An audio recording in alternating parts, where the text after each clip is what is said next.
नमस्कार दोस्तों, आपका अपने YouTube चैनल पे स्वागत है। हालांकि लास्ट टाइम हमने राशियों के बारे में संपूर्ण जानकारी ली थी और जैसे हमने लास्ट टाइम डिस्कस किया था कि राशियों के स्वामी ग्रह कौन से हैं वो हम जानेंगे। इस वीडियो में हम ग्रह जानेंगे, प्लैनेट्स जो होते हैं, और ऐसे एस्ट्रोलॉजर हम कौन से प्लैनेट्स मानते हैं और कौन से ग्रह अपने कुंडली पे क्या असर देते हैं, क्या इम्पैक्ट देते हैं। तो आज हम प्लैनेट के बारे में संपूर्ण जानकारी लेंगे। पहले तो अपन राशियों के स्वामी देखते हैं। राशियों के स्वामी कौन से ग्रह होते हैं, जैसे कि मेष जो पहली राशि है। हालांकि लास्ट वीडियो में किसी ने कहा था कि थोड़ा बड़े अक्षरों से लिखे, तो मैंने इस बार ट्राई किया है कि थोड़े बड़े बोल्ड अक्षरों में लिखो। तो होप आपको दिख नहीं रहा होगा तो मैं थोड़ा लाउडली होके बता दूंगा, ठीक है।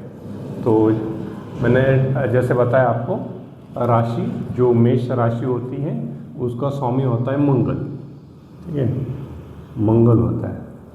और ऋषभ का स्वामी होता है शुक्र ग्रह होता है। और मिथुन का होता है बुध, ठीक है। और कर्क का होता है चंद्र। और सिंह का ग्रह होता है सूर्य। और कन्या का बुध, तुला का शुक्र,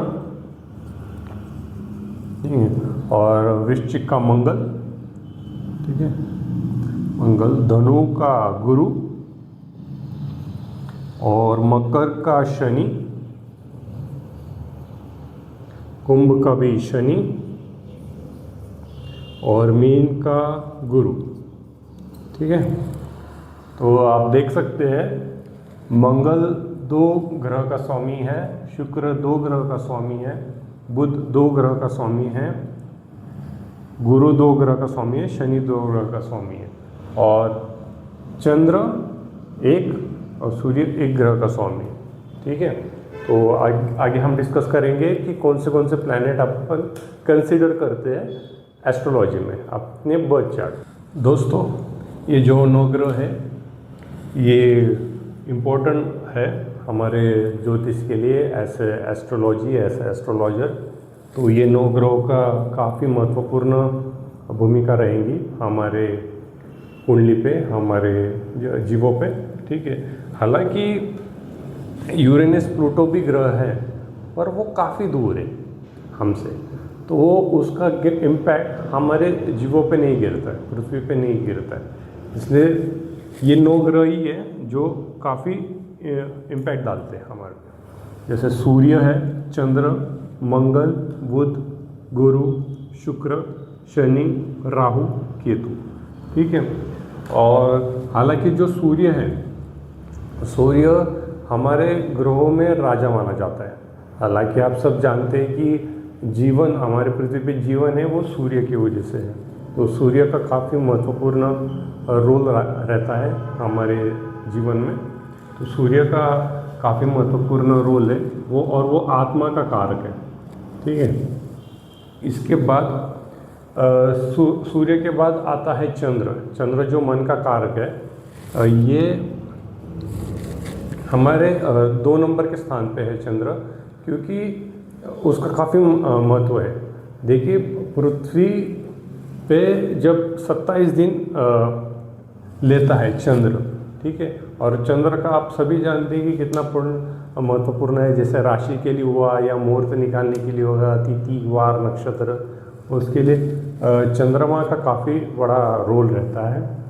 मंगल जो ग्रह है वो लाल रंग है, ठीक है, लाल ग्रह है हमारे सौर मंडल में।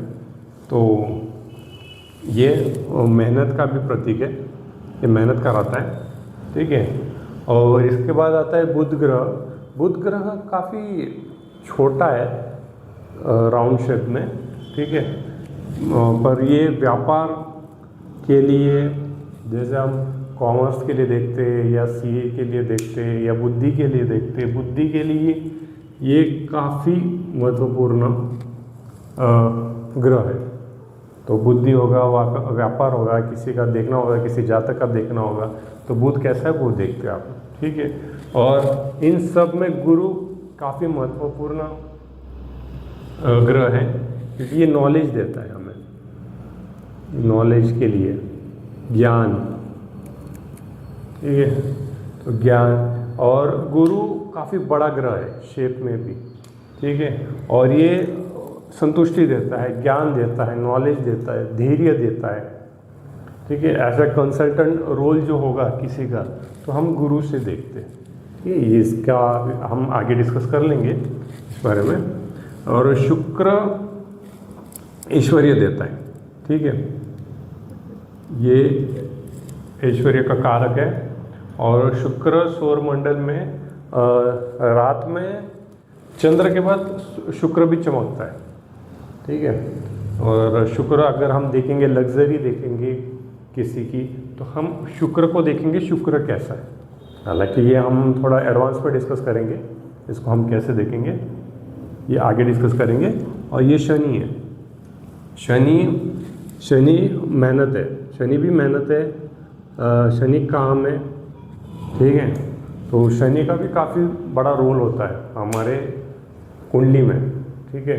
और गुरु के बाद सबसे बड़ा ग्रह शनि है, गुरु के बाद आता है तो शनि बड़ा ग्रह आता है साइज में, शेप में, ठीक है। तो मेहनत के लिए, काम के लिए शनि को देखेंगे।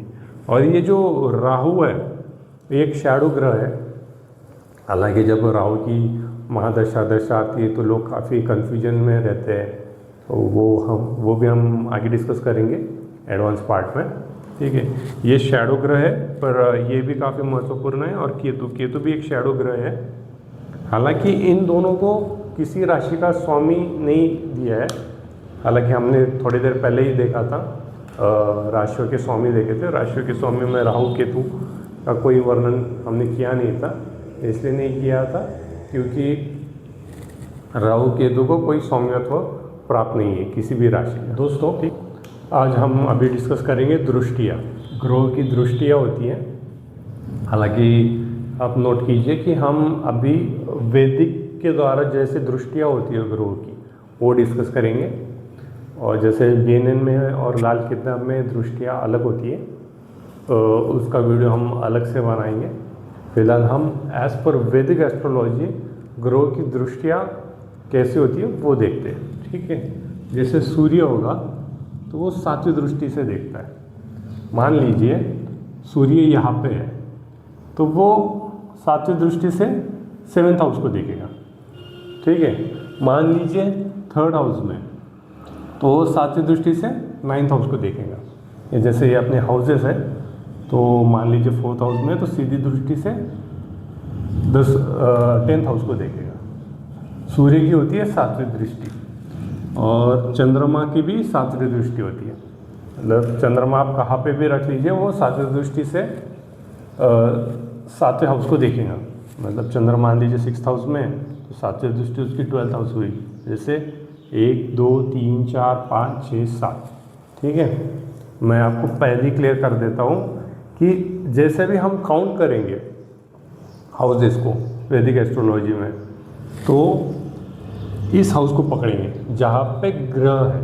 अगर आपको काउंट करना है 7, तो 1 2 3 4 5 6 7, तो ये होगी 7th सातवीं दृष्टि, ठीक है। आप मंगल 3 दृष्टियाँ दी गई है मंगल को, एक 4वीं 7वीं 8वीं, ठीक है। मान लीजिए मंगल यहाँ पर है 4th हाउस में, तो 4वीं दृष्टि से 1 2 3 4 यहाँ पे दृष्टि डालेगा 7th हाउस को, और ऑब्वियसली 10th हाउस को भी दृष्टि डालेगा, और उसके बाद 11th हाउस को भी डालेगा। देखिए यहाँ से काउंट करते हैं हम 1 2 3 4 5 6 7 8, ठीक है। इसकी 3 दृष्टियाँ होती है। और बुध की होती है सातवीं दृष्टि, सीधा बुध सातवीं दृष्टि से देखेगा किसी भी हाउस को, ठीक है। और गुरु को भी 3 दृष्टियाँ दी गई है, ठीक है।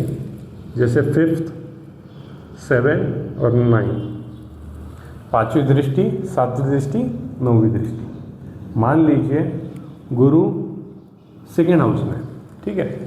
तो गुरु 1 2 3 4 5 पांचवी दृष्टि से 6th हाउस को देखेगा, ठीक है। उसके बाद 7वीं दृष्टि से ऑब्वियसली 8th हाउस को देखेगा, ठीक है। और 9th दृष्टि 1 2 3 4 5 6 7 8 9 10th हाउस को भी देखेगा, ठीक है। जो इनका इम्पैक्ट गिरेगा तो इस तरह गिरेगा, जैसे ग्रहों का इम्पैक्ट गिरता है अपने कुंडली पे, तो इस तरह हम देखेंगे। शुक्र 7वीं दृष्टि से देखेगा, शुक्र का भी मान लीजिए शुक्र 3rd हाउस में है, तो 9वीं दृष्टि से 7वीं दृष्टि से 9th हाउस को देखेगा, ठीक है। और शनि को भी 3 दृष्टियाँ प्राप्त है, जैसे 3 7 10, ठीक है। मान लीजिए शनि 5th हाउस में है, तो तीसरी दृष्टि से यहाँ पे देखेंगे 7th हाउस पे। ये मैरिज पार्टनरशिप का हाउस है, ये हम आगे एडवांस में डिस्कस करेंगे। तो अभी फ़िलहाल के लिए इसको तीसरी दृष्टि मान लीजिए। तीसरी दृष्टि 7वीं दृष्टि से वो 11th हाउस को देखेगा, ठीक है। और 10वीं दृष्टि, अभी 10वीं दृष्टि काउंट किया करते हैं 1 2 3 4 5 6 7 8 9 10, यहाँ पे भी इम्पैक्ट गिरेगा सेकेंड हाउस में, ठीक है। और अभी राहु का भी सेम होता है गुरु जैसा, 5वीं दृष्टि 7वीं दृष्टि और 9वीं दृष्टि, ठीक है। और केतु का भी 5वीं 7वीं और 9वीं दृष्टि। एज पर वैदिक एस्ट्रोलॉजी राहु की 5वीं 7वीं 9वीं दृष्टि होती है, केतु की 5वीं 7वीं 9वीं दृष्टि होती है। मान लीजिए केतु अभी यहाँ पर है, केतु यहाँ पर है, तो 1 2 3 4 5 यहाँ पे भी इम्पैक्ट गिराएगा 9th हाउस पे, 11th पे भी गिराएगा 7वीं दृष्टि से, और 1st हाउस पे भी इम्पैक्ट गिराएगा, ठीक है। राहु केतु 180 डिग्री पे होते हैं, तो यहाँ से स्टार्ट करते हैं हम। लीजिए अगर राहु केतु यहाँ होगा तो ऑब्वियसली राहु 180 डिग्री के सामने ही होता है वो, क्योंकि वो दोनों इमेजिनरी पॉइंट है, जैसे हमने पहले डिस्कस किया था। तो राहु अगर यहाँ पे होगा तो 1 2 3 4 5 3rd हाउस पे इम्पैक्ट डालेगा, 7th हाउस पे डालेगा, और 7th हाउस पे डालेगा 9वीं दृष्टि से, ठीक है। और दृष्टियाँ एज पर वैदिक एस्ट्रोलॉजी दृष्टियाँ ऐसे डिस्कस होती है, ठीक है दोस्तों, ठीक है। तो आज के लिए इतना ही। आज हमने देखा राशियों के स्वामी क्या होते हैं, और जो ग्रह है एज पर वैदिक हमारे कौन से ग्रह का महत्व है, और उनके दृष्टियाँ हमने देख ली, कौन से ग्रह की दृष्टियाँ होती है एज पर वैदिक एस्ट्रोलॉजी, ठीक है। और फिर इसके बाद हम आगे डिस्कस करेंगे ग्रहों के रंग, ग्रहों की दिशाएं कौन सी होती है, ग्रहों का स्वभाव कौन सा है, ये हम आगे की वीडियो में डिस्कस करेंगे, ठीक है। अगर वीडियो अच्छी लगी होगी तो प्लीज़ लाइक कीजिए, कमेंट कीजिए और प्लीज़ सब्सक्राइब कीजिए। Thank you.